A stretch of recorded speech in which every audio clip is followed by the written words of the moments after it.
And welcome back. The wedding of Prince William and Princess Catherine looks like royal wedded bliss, doesn't it? But how long can a couple like this expect the honeymoon to last? Our next guest is called the People Pro. She is a relationship expert and has worked with couples for more than 25 years. She's also an author. She wrote, "Why Did I Marry You Anyway?" And this book, 75 Things You Can Do to Improve Your Marriage Without Your Spouse Even Knowing It. Barbara Bartlein is a nurse and psychotherapist. And so, welcome to the show. It's nice to have you here. It's a pleasure to be here. Yeah, we're talking about wedded bliss today, you know, and if it really exists. What do you think is the #1 thing that really sabotages a marriage? Well, the #1 thing that, and it's a big myth about marriages, is that marriage is based on love. Marriage really isn't based on love, because when you look at it, most of the people who don't make it, they still care about each other. They still have feelings about each other. The real foundation for any kind of marriage is commitment and trust. Those two things are critical. Yeah. Interesting. And divorce rate is hovering at something like 50%. In your opinion, why aren't a lot of marriages working? People don't really learn about how to make a marriage work. Where do you learn about it? There's not a course in school about it. People do, if you're lucky enough to come from an intact family, you might learn about it from your parents. But look at Prince William, for example.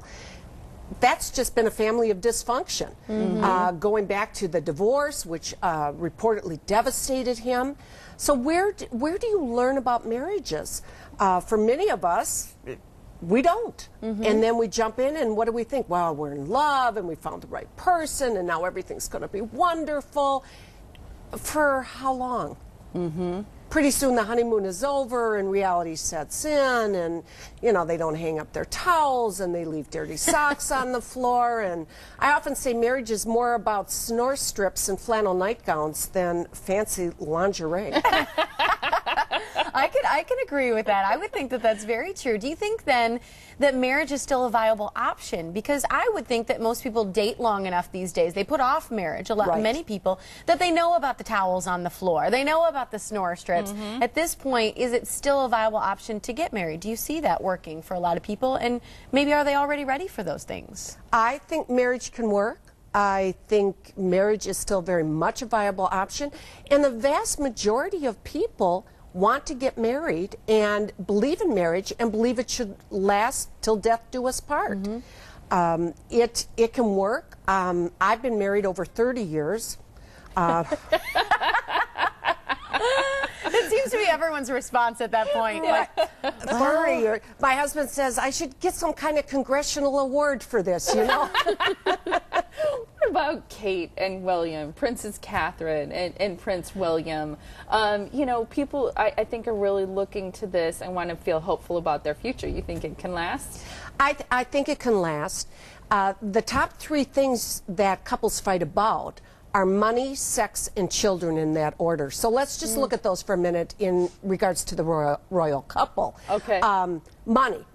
Probably not an issue. Yeah, right. Her parents are millionaires, and of course the royal family has lots of money. So I don't think money is going to be an issue. They're not going to be arguing about whether you can go get a Starbucks coffee because it's too expensive. This just isn't going to be a discussion there.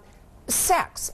I don't know how that's going for them, but they've been living together for how long? They've been living together a while. Yeah, first royal couple, I think, to openly at least live together before the marriage. Yes. Yeah. Exactly. So one would hope they've worked some of that out. And then children. I'm assuming Kate has gotten married with the knowledge that children are expected.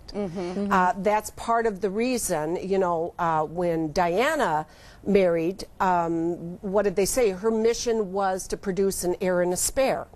That's what she was supposed to do. Oh, my goodness. Yeah. An heir and a spare. An heir and a spare. I love it. And so clearly part of the whole thing with Kate and William is to continue the royal family. Right. So I'm sure this has been discussed. What do you think is going to be the #1 challenge then for the royal couple?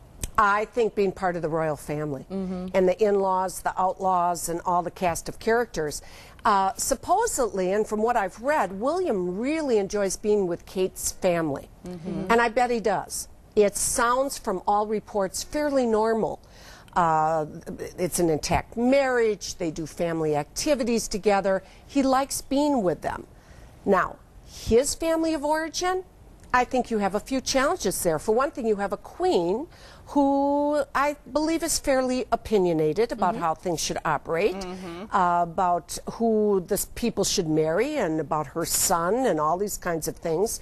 But yet, I think William and Kate are strong enough that they can resist those kind of interferences. Yeah, they seem like they have their own inner dialogue between the two of them, where they really understand each other and come across very much like best friends. Absolutely. Absolutely. And I almost get a sense that Prince William isn't all that enamored with the Queen's dynasty and all that it involves. I think he's a very grounded young man, and Kate, in turn, is very grounded also. Absolutely. Here's I don't know if this is a trick question, but do happy couples argue less? Oh, no. Absolutely not. One of the #1 indicators that a couple will get divorced is if they don't argue.